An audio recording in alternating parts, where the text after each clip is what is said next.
Today is Saturday, May 2nd, 2015, and this is the Bunny Slippers of Evil Job Seekers Call-In Show, presented by Evil Bunny Consulting.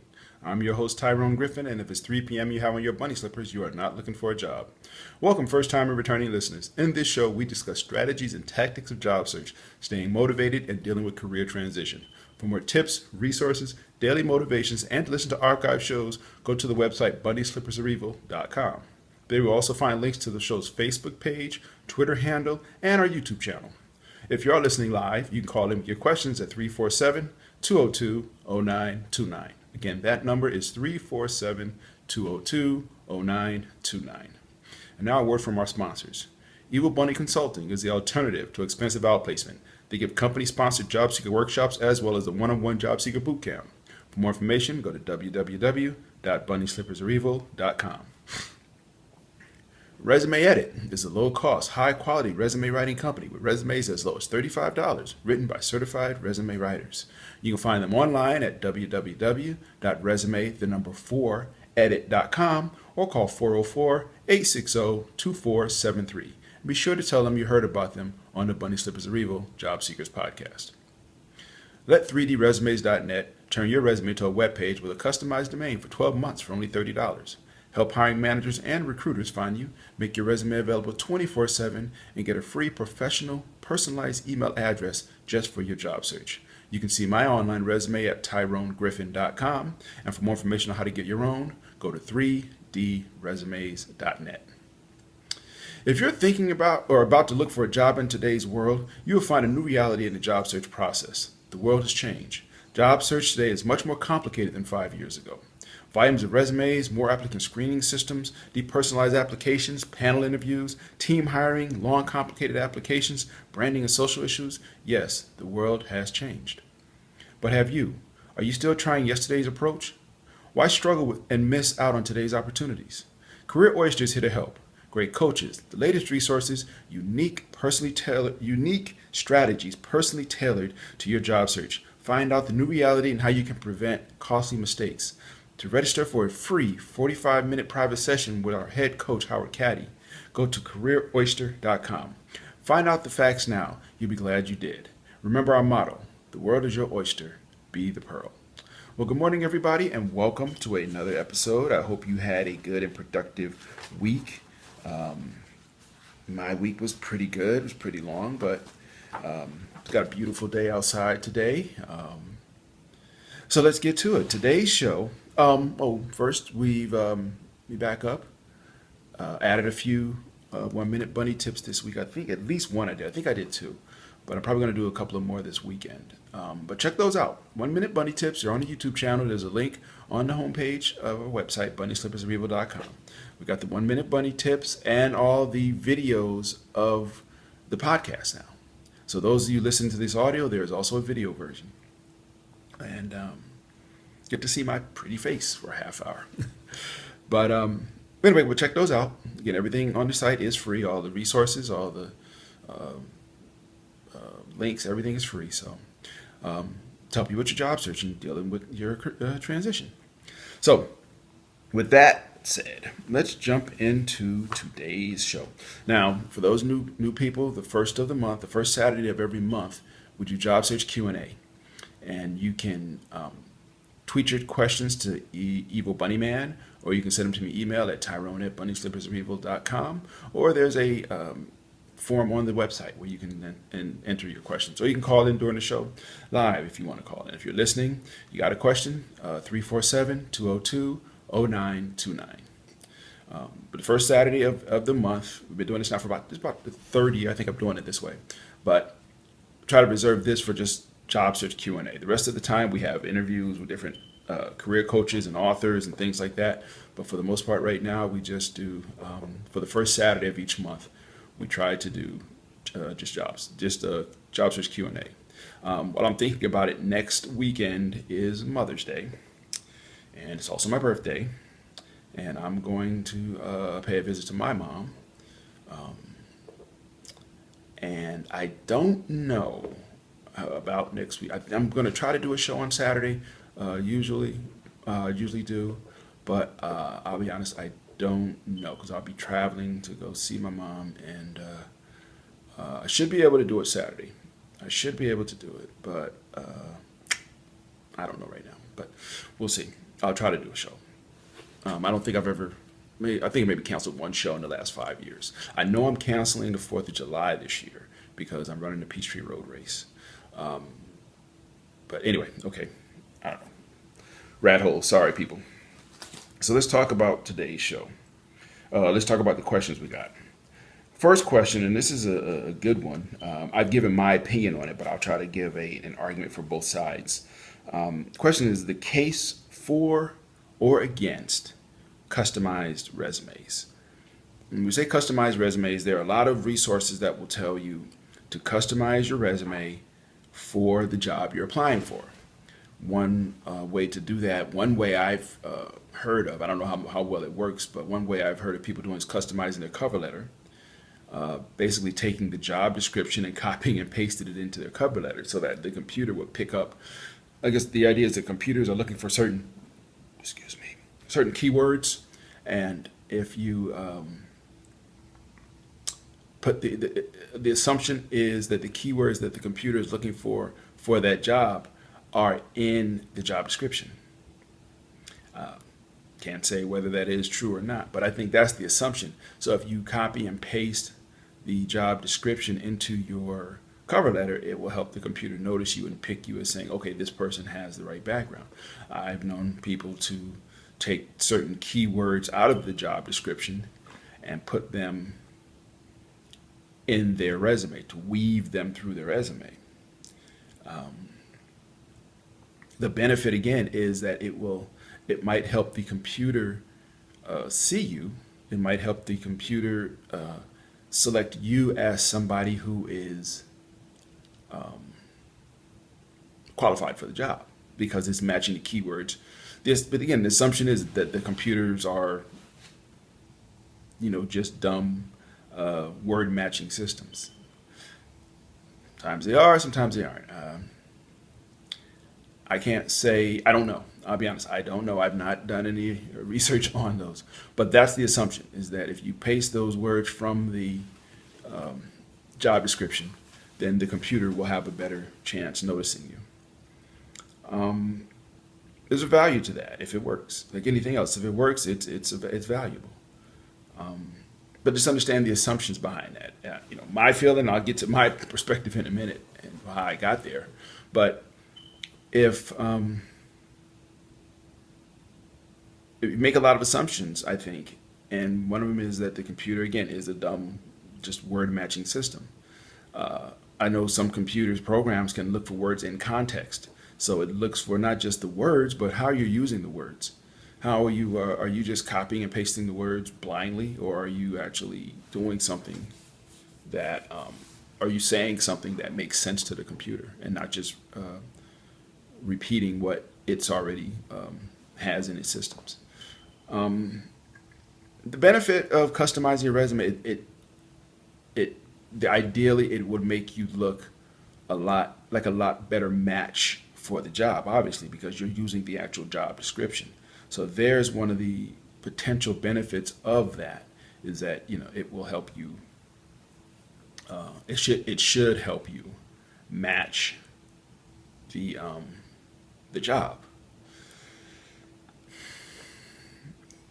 That's the goal. That's the objective of that, of customizing your resume, so that you look as attractive as possible for every job you apply for. You look like a very personalized, like you look like the perfect candidate for that job.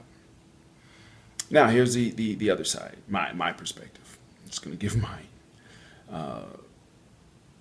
One of the job networking meetings I went to, it's called Atlanta Job Seekers. It's every Friday morning over in the perimeter area of Atlanta.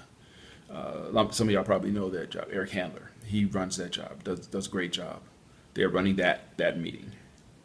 He said something once, and I never forget it. It was about changing your customizing your resume to fit the job. And he said, your background doesn't change, so why should your resume? Made all the sense in the world to me. Again, this is my perspective. If job search is like dating, As I've said 4,287 times, if job search is truly like dating, it's like you go to a dating event, a mixer, or some type of event where you're going to meet people, and everybody you meet, think about what was it, speed dating. Everybody you meet in speed dating, you spend your 5 minutes with this one, then this one, then this one, then this one. Everybody that you meet, you are a different person. You look at that person and you try to figure out what they want, and you try to be what they want instead of being who you are. That's my problem with it.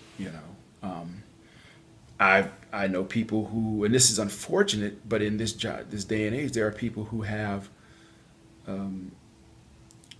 degrees, college degrees, multiple degrees that they choose to not mention on their resume or in an interview because they don't want to appear overqualified. And I understand that, and it's sad that that happens because I always ask that question. Would you want an overqualified pilot, or would you want an overqualified surgeon? So the idea that we wouldn't want somebody overqualified on the job, it just makes no sense. You know, that's another story for another time. But anyway, again, if it's job search is like dating, you go to speed dating, and every 5 minutes you get to sit down with somebody else, and every time you have a different pitch based on what you think that person is looking for. Now, if you do that in job search, you change your resume, the tone of it, you change what you emphasize, you change the order of things, maybe what you feel is important. And worst case is you get on a job, you start the job, and the true you is going to come out, just like in a relationship. The day after the honeymoon, or day after the wedding, the true you, if it has not shown itself before, it will show itself now. And all of a sudden you change, you're a different person. And they're looking at you like, well, who is this person I married? What in the world is going on here? Just like in job search, all of a sudden you're a different person than they hired. They hired somebody who told them that they were very into XYZ, whatever. And then they find out the real person is not into that at all. That was just something they had done once, but they emphasized it on their resume because that's what this job was looking for. And then, you're out of your keister, so to speak. That's not a good thing. That's just my opinion. I mean, it could be wrong. Some people will say things have worked for them, and yeah, great if it works for you.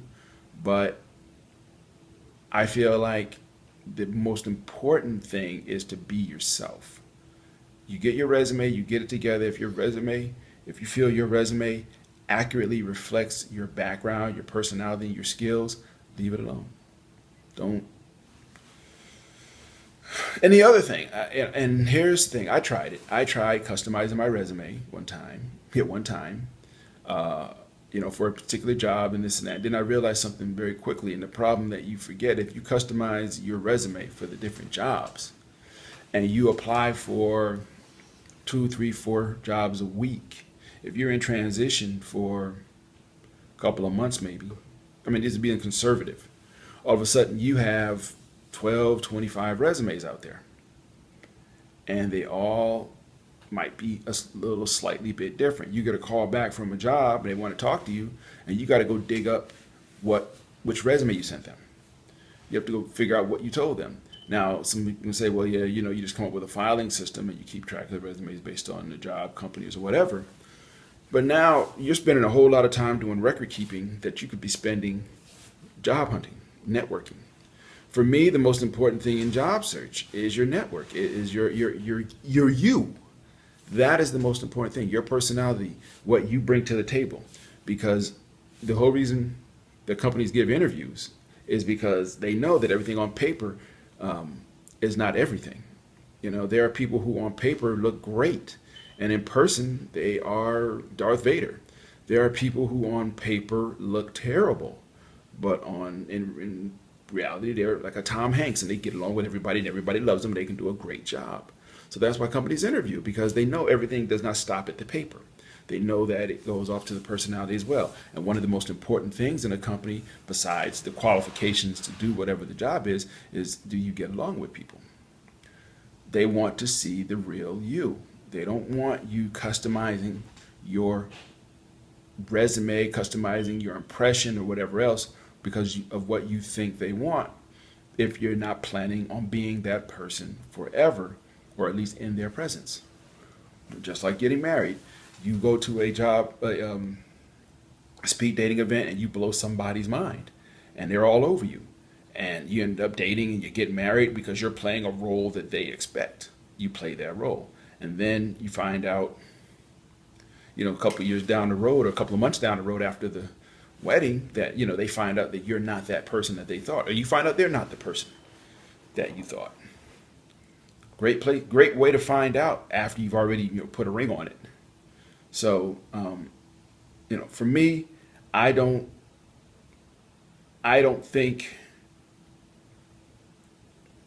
customize my resume. When I was in job search, and I've been in it, depending on how you count, 3 times now, I don't customize my resume.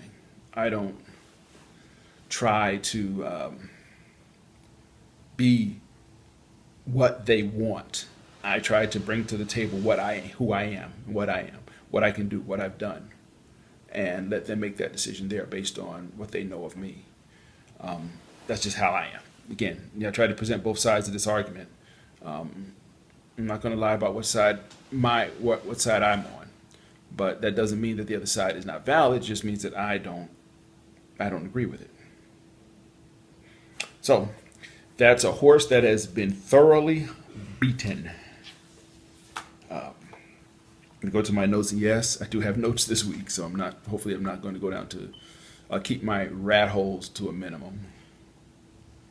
Had a question this week about helping someone who is in journalism to find a journalism job. Now, I don't know anybody personally who is, I don't have contacts at the AJC, that's Atlanta Journal Courier Constitution, I think.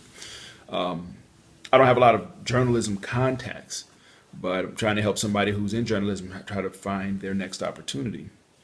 And I approach it the same way, I guess, that I approach everything with job search, any industry. It's, and back to the topic of, we just did a minute ago about resumes. You want your resume to be found. You want people to look you up and find you. Not just the jobs you apply for, but, somebody finds you on LinkedIn, or somebody finds you on Career Builder or Indeed or Monster or whatever else. That's a great feeling because recruiters and hiring managers are looking out there for resumes. So it would be great if somebody contacts you. Wow, rat hole, forgot the question. Yeah, I'm getting older. What can I say? That's why I have notes. Journalism jobs. That's right. Sorry. So anyway, I want to approach this person. I was hoping that they might call in today. I gave them the number, told them to call in. We could talk about it on the air. But journalism jobs, I think the same thing applies. You want to be found. So if you're a journalism person or journalist who's out, say if you're out right now, you don't have an opportunity. You, first of all, like any other industry, you want to network, you want to make your contacts within the journalism community, because those are the people that have the jobs, those are the people that know where the jobs are. So you want to try to make those contacts. Second, you want to do something. Journalism is one of the easier, from the standpoint of, if you go out and do a blog or you do some type of online media, you're already doing it. You've already been writing stuff. That's part of what your job has been. So it should be a little easier for you to write. Pick something and write on it. Try to become an expert. Try to become a key person that people go to.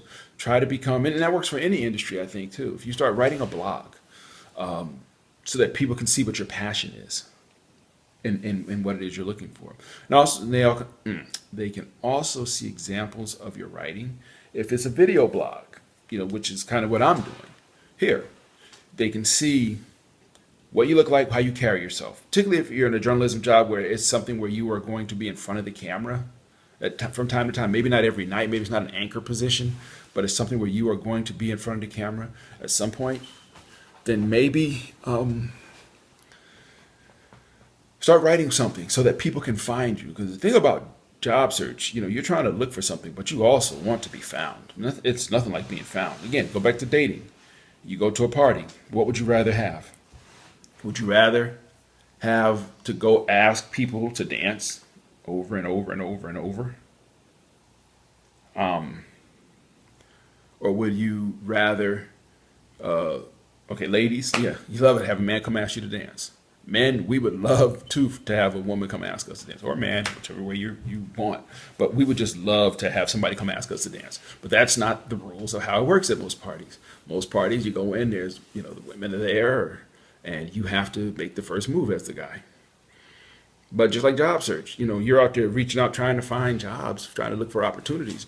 You would love it for somebody to reach out to you and say, hey, I saw your resume. Or I saw your work. I'd like to talk to you about an opportunity that I'm looking to fill. That is the greatest phone call in the world when you're in transition.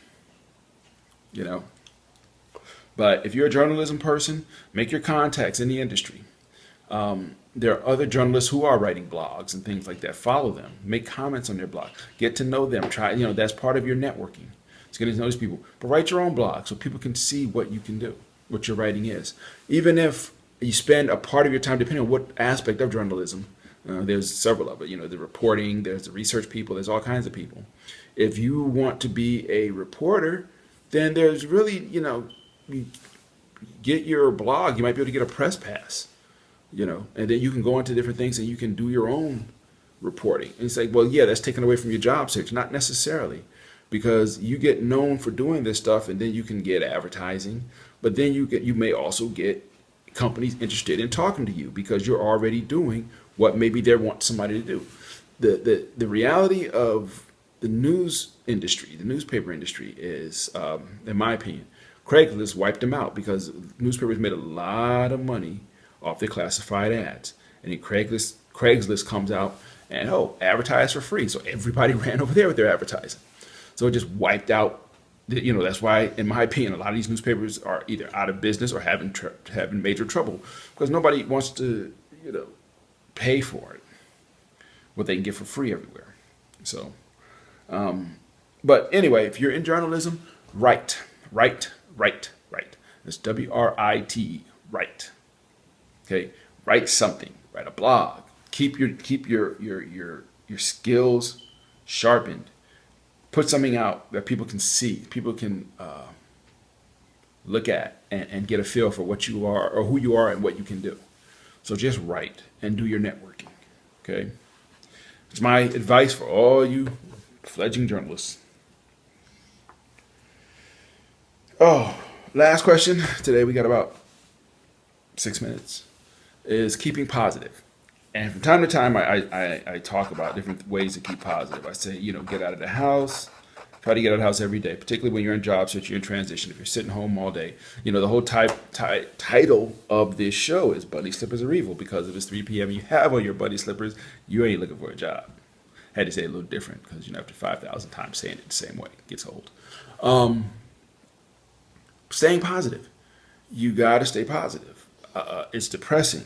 It's scary. It's anxiety creating. That's what transition is. And for people who've never been in transition, you can't explain it to them. You can't explain it to them how it feels to come home every day without a job, without an interview, and you walk in and your family looks at you like nothing. But you got to stay positive. I want to say I'm generally a positive person, but I know I'm not. Most people aren't. But I try to be optimistic, even in the midst of my storms. And I've had a few of them. So recently I've had a few storms. But if you believe that there is somebody in charge of all this, then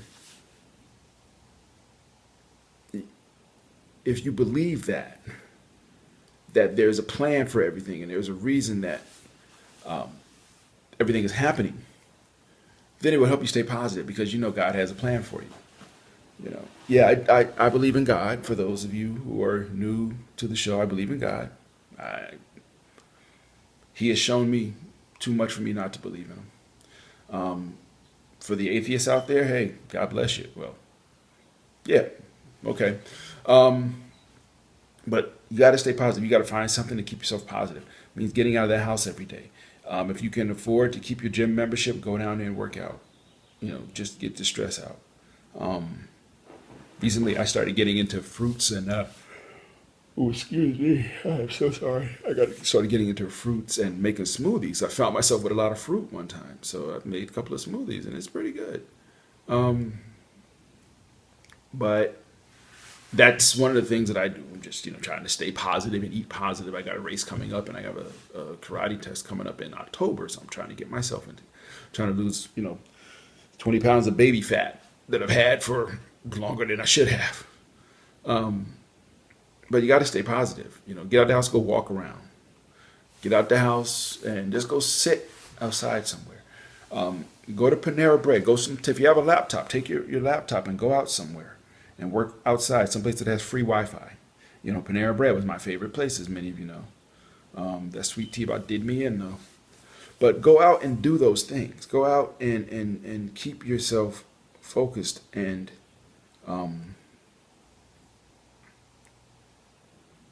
the thing is, if you don't keep yourself positive, nobody else will. If you don't pick yourself up, nobody's going to do it for you. So you got to stay positive. You can't get anything done if you are not staying positive, especially in transition. Transition is no joke. It sucks. If you are not doing everything you can to stay positive, yeah, you're going to have your down days. You're going to have your pity parties. But as I always say, a pity party and Mardi Gras are not the same thing. You want to have a pity party for a day, you go ahead and do it and enjoy it, embrace it, love it, cherish it, hold it. But don't let it go on for 3, 4, 5 days a week because you got to get back to work. Okay. But just stay positive. Nobody can make you feel bad without your permission, and nobody can make you feel good without your permission. You need to mourn something, go ahead and mourn it. Get it out, let it out. But then move on, because you got to keep fighting this fight. Another show in the can. I tell you, I swear, sometimes I don't know how I can talk for a half hour. But anyway, thanks for listening. If you are listening on the website, feel free to subscribe in iTunes. And if you like the show, please leave feedback so others can find the show, and I truly appreciate it. If you have a suggestion or for a topic you would like me to cover in either the podcast or a 1 minute bunny tip, please send it to me at Tyrone@bunnyslippersareevil.com. When you land, don't forget us. Please support this show by visiting our Cafe Press store and buying a t-shirt, a water bottle, a coffee mug, a clock, or a sweatshirt, so you will have a memento of your time in transition. I don't want you to forget this, because the moment you do, you put on your bunny slippers and you set yourself up for being in transition again. As always, I want to thank you for tuning in. I want to thank you for your feedback, for your encouragement. I'll be speaking at the Roswell United Methodist Church on Monday, May 11th. It's one of those 9 speakers or 10 speakers, pick 3. And I'm one of the 9. I'm going to say I'm one of the 3 because I don't know how many people will show up at my show, at my presentation. But if you're out, Roswell United Methodist Church on May 11th, 2 weeks from this coming Monday, I'll be doing a presentation there for job seekers. As always, again, I just want to thank you, my loyal, devoted listeners all over the city, state, country, world, wherever you are. I got into doing this show because God told me to do this show. That was 5 years ago, going on 5 years, or going on 6 years now. If somebody would have told me that long ago that I would do anything that long, I would have told them they're crazy. But it's because of the feedback and the comments I've gotten from you guys that I want to keep going. So I just want to thank you and let you know that I truly and humbly appreciate everything you've done for me. So anyway, I'm rambling. Thank you again, people. I will try to have a show next week. Go out, have a great week, enjoy the weather, and then Monday get back to cranking, and we will go from there. Have a good day, take care, and bye-bye.